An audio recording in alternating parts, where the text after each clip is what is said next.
আরে বন্ধু তুই তুই এই জায়গায়? তোর শরীর ভালো আছে তো? হ্যাঁ আছে রে। তোর শরীরের কি অবস্থা? আলহামদুলিল্লাহ, আমার শরীর অনেক ভালো আছে। আচ্ছা, ভাবি কেমন আছে? আছে, অনেক ভালো আছে। বন্ধু দেখ তো, ভাবির মতন লাগতেছে না? হ্যাঁ তাই তো, ওটা তো আমার স্ত্রী। কিন্তু এদিকে কোথায় যাচ্ছে? সেটা তো আমারই প্রশ্ন, বাইকে চড়ে কোথায় যাচ্ছে? আর বাইকের ওই ছেলেটি বাইকে।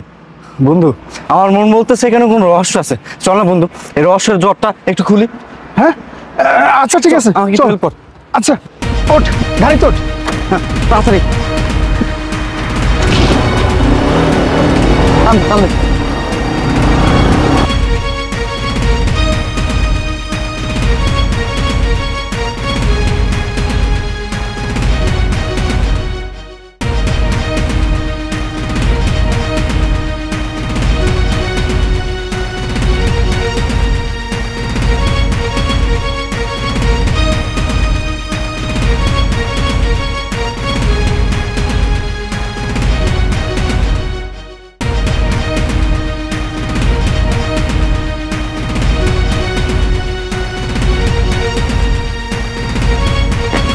স্যার আসসালামু আলাইকুম। ওয়ালাইকুম আসসালাম। দোস্ত নাম দেখ তো কোথায় গেল? বন্ধু গাড়ি মনে হয় এইটা। হ্যাঁ, এই বাসায় গেছে মনে হয়। চল চল। এই রাখেন। এই কোথায় যাচ্ছেন আপনারা? ভাই একটু আগে যে একটা মেয়ে একটা ছেলে ঢুকছে না ভিতরে, তাদের বাসায় আমরা যাব। হ্যাঁ ভাই। এই মেয়ে, আপনার কি মাথা ঠিক আছে? একটু আগে যে মেয়েটা ঢুকছে তাকে আমি চিনি না, কিন্তু যে ছেলেটা গেছে ও এই বাড়ির মালিক। হ্যাঁ ভাই, মেয়েটাকে আপনি চিনবেন কিভাবে? মেয়েটা আমার স্ত্রী। ভাই আপনার কাছে অনুরোধ করতেছি ভাই, আপনি একটু আমাদেরকে ভিতরে যাইতে দেন ভাই। এই মেয়ে, আপনার কি মাথা ঠিক আছে? আর আপনাদের দেখে মনে হচ্ছে চোর, নিশ্চয়ই উপরে যে চুরি করবেন, তাই না? না ভাই, আমরা চোর না ভাই, সত্যি কথা বলতেছি। একটু আগে যে মেয়েটা ঢুকছে না, ও আমার বন্ধুর স্ত্রী। হ্যাঁ ভাই। স্ত্রী হোক বা যা হোক, আপনাদের ঢুকতে দেওয়া যাবে না। ভাই আপনার পায়ে জোরে ধরতে। এই ওঠেন ভাই একটু। আচ্ছা ঠিক আছে, এত করে যেহেতু বলছেন, কিন্তু যে কোনো একজন যেতে হবে। আচ্ছা ঠিক আছে ভাই, একজনই যাবো। বন্ধু তুই চলে যা, আমি এখানে দাঁড়াই। আচ্ছা ঠিক আছে। আচ্ছা এই দাঁড়ান। উপরে গিয়ে আমার নাম বলবেন না, বললে কিন্তু আমার চাকরি থাকবে না। আচ্ছা ঠিক আছে। কত নাম্বার ফল ভাই? লিফটে গিয়ে 4 নম্বরে। লিফটের 4 নম্বর? হ্যাঁ। আচ্ছা ঠিক আছে।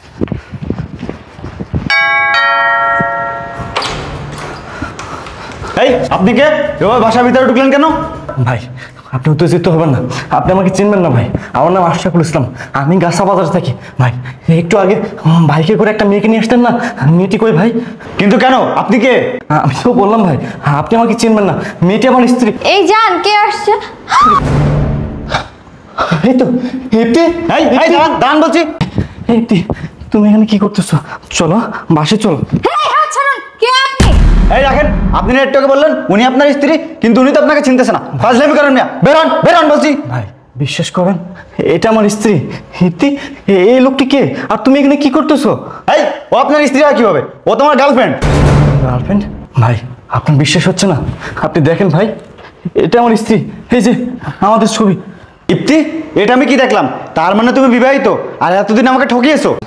আরে না জান, আমি ওকে চিনি না। ওকে, আর তুমি 2024 সালে এসে এইসব বিশ্বাস করছো? তুমি জানো না ছবি এখন এডিট করা যায়? বাহ ইপ্তি বাহ, তুমি বলতেছো এই ছবিগুলো এডিট করা? তুমি আমাকে চিনো না?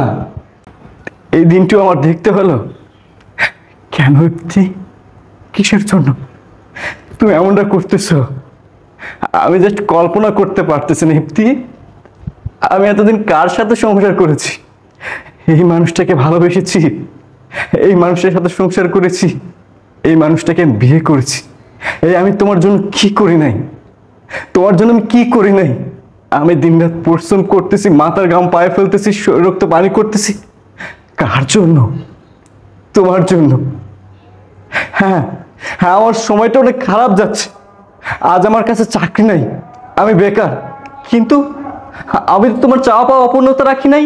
বিয়ের পর থেকে তুমি যখন যেটা চাইছো আমার কাছে, আমি আমার জীবনের উপর দিয়ে পার করে হলেও তোমার সমস্ত সকাল পূরণ করেছি। নিজের চাওয়া পাওয়াকে বিসর্জন দিয়েছি, নিজের কথা একটাবারও ভাবি নাই, নিজের দিকে একটাবারও তাকাই নাই। তাহলে কেন কেন এমন একটি দিন আমাকে দেখতে হলো?